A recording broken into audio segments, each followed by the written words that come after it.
Constitución Política Mexicano. Título primero. Capítulo 1. El proceso penal será acusatorio y oral. Artículo 20. El proceso penal será acusatorio y oral. Se regirá por los principios de publicidad, contradicción, concentración, continuidad e inmediación. Inciso A. De los principios generales. 1. El proceso penal tendrá por objeto el esclarecimiento de los hechos, proteger al inocente, procurar que el culpable no quede impune y que los daños causados por el delito se reparen. 2. Toda audiencia se desarrollará en presencia del juez, sin que pueda delegar en ninguna persona el desahogo y la valoración de las pruebas, la cual deberá realizarse de manera libre y lógica. 3. Para los efectos de la sentencia, solo se considerarán como prueba aquellas que hayan sido desahogadas en la audiencia de juicio. La ley establecerá las excepciones y los requisitos para admitir en juicio la prueba anticipada, que por su naturaleza requiera desahogo previo. 4. El juicio se celebrará ante un juez que no haya conocido del caso previamente. La presentación de los argumentos y los elementos probatorios se desarrollará de manera pública, contradictoria y oral. 5. La carga de la prueba para demostrar la culpabilidad corresponde a la parte acusadora, conforme lo establezca el tipo penal. Las partes tendrán igualdad procesal para sostener la acusación o la defensa, respectivamente. 6. Ningún juzgador podrá tratar asuntos que estén sujetos a proceso con cualquiera de las partes sin que esté presente la otra, respetando en todo momento el principio de contradicción, salvo las excepciones que establece esta Constitución. 7. Una vez iniciado el proceso penal, siempre y cuando no exista oposición del inculpado, se podrá decretar su terminación anticipada en los supuestos y bajo las modalidades que determine la ley. Si el imputado reconoce ante la autoridad judicial, voluntariamente y con conocimiento de las consecuencias, su participación en el delito y existen medios de convicción suficientes para corroborar la imputación, el juez citará audiencia de sentencia. La ley establecerá los beneficios que se podrán otorgar al inculpado cuando acepte su responsabilidad. 8. El juez solo condenará cuando exista convicción de la culpabilidad del procesado. 9. Cualquier prueba obtenida con violación de derechos fundamentales será nula, y 10. Los principios previstos en este artículo, se observarán también en las audiencias preliminares al juicio. Inciso B. De los derechos de toda persona imputada. 1. A que se presuma su inocencia mientras no se declare su responsabilidad mediante sentencia emitida por el juez de la causa. 2. A declarar o a guardar silencio. Desde el momento de su detención se le harán saber los motivos de la misma y su derecho a guardar silencio, el cual no podrá ser utilizado en su perjuicio. Queda prohibida y será sancionada por la ley penal, toda incomunicación, intimidación o tortura. La confesión rendida sin la asistencia del defensor carecerá de todo valor probatorio. 3. A que se le informe, tanto en el momento de su detención como en su comparecencia ante el Ministerio Público o el juez, los hechos que se le imputan y los derechos que le asisten. Tratándose de delincuencia organizada, la autoridad judicial podrá autorizar que se mantenga en reserva el nombre y datos del acusador. La ley establecerá beneficios a favor del inculpado, procesado o sentenciado que preste ayuda eficaz para la investigación y persecución de delitos en materia de delincuencia organizada. 4. Se le recibirán los testigos y demás pruebas pertinentes que ofrezca, concediéndosele el tiempo que la ley estime necesario al efecto y auxiliándosele para obtener la comparecencia de las personas cuyo testimonio solicite, en los términos que señale la ley. 5. Será juzgado en audiencia pública por un juez o tribunal.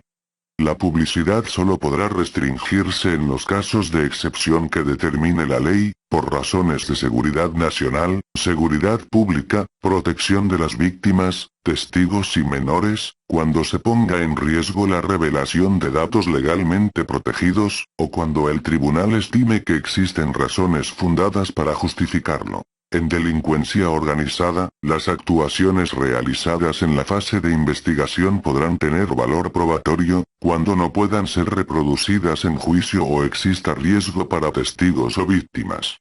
Lo anterior sin perjuicio del derecho del inculpado de objetarlas o impugnarlas y aportar pruebas en contra. 6. Le serán facilitados todos los datos que solicite para su defensa y que consten en el proceso. El imputado y su defensor tendrán acceso a los registros de la investigación cuando el primero se encuentre detenido y cuando pretenda recibírsele declaración o entrevistarlo. Asimismo, antes de su primera comparecencia ante juez podrán consultar dichos registros, con la oportunidad debida para preparar la defensa. A partir de este momento no podrán mantenerse en reserva las actuaciones de la investigación, salvo los casos excepcionales expresamente señalados en la ley, cuando ello sea imprescindible para salvaguardar el éxito de la investigación y siempre que sean oportunamente revelados para no afectar el derecho de defensa. 7. Será juzgado antes de 4 meses si se tratará de delitos cuya pena máxima no exceda de 2 años de prisión, y antes de 1 año si la pena excediere de ese tiempo, salvo que solicite mayor plazo para su defensa. 8. Tendrá derecho a una defensa adecuada por abogado, al cual elegirá libremente incluso desde el momento de su detención. Si no quiere o no puede nombrar un abogado, después de haber sido requerido para hacerlo, el juez le designará un defensor público. También tendrá derecho a que su defensor comparezca en todos los actos del proceso y éste tendrá obligación de hacerlo cuantas veces se le requiera, y 9. En ningún caso podrá prolongarse la prisión o detención, por falta de pago de honorarios de defensores o por cualquier otra prestación de dinero, por causa de responsabilidad civil o algún otro motivo análogo. La prisión preventiva no podrá exceder del tiempo que como máximo de pena fije la ley al delito que motivar el proceso y en ningún caso será superior a 2 años, salvo que su prolongación se deba al ejercicio del derecho de defensa del imputado. Si cumplido este término no se ha pronunciado sentencia, el imputado será puesto en libertad de inmediato mientras se sigue el proceso, sin que ello obste para imponer otras medidas cautelares. En toda pena de prisión que imponga una sentencia, se computará el tiempo de la detención. C. De los derechos de la víctima o del ofendido. 1. Recibir asesoría jurídica. Ser informado de los derechos que en su favor establece la Constitución y, cuando lo solicite, ser informado del desarrollo del procedimiento penal. 2.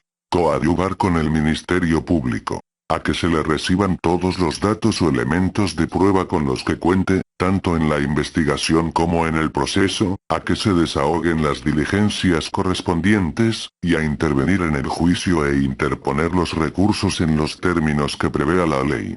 Cuando el Ministerio Público considere que no es necesario el desahogo de la diligencia, deberá fundar y motivar su negativa. 3. Recibir, desde la comisión del delito, atención médica y psicológica de urgencia. 4. Que se le repare el daño. En los casos en que sea procedente, el Ministerio Público estará obligado a solicitar la reparación del daño, sin menoscabo de que la víctima o ofendido lo pueda solicitar directamente, y el juzgador no podrá absolver al sentenciado de dicha reparación si ha emitido una sentencia condenatoria. La ley fijará procedimientos ágiles para ejecutar las sentencias en materia de reparación del daño. 5. Al resguardo de su identidad y otros datos personales en los siguientes casos. Cuando sean menores de edad. Cuando se trate de delitos de violación, trata de personas, secuestro o delincuencia organizada. Y cuando a juicio del juzgador sea necesario para su protección, salvaguardando en todo caso los derechos de la defensa. El Ministerio Público deberá garantizar la protección de víctimas, ofendidos, testigos y en general todos los sujetos que intervengan en el proceso.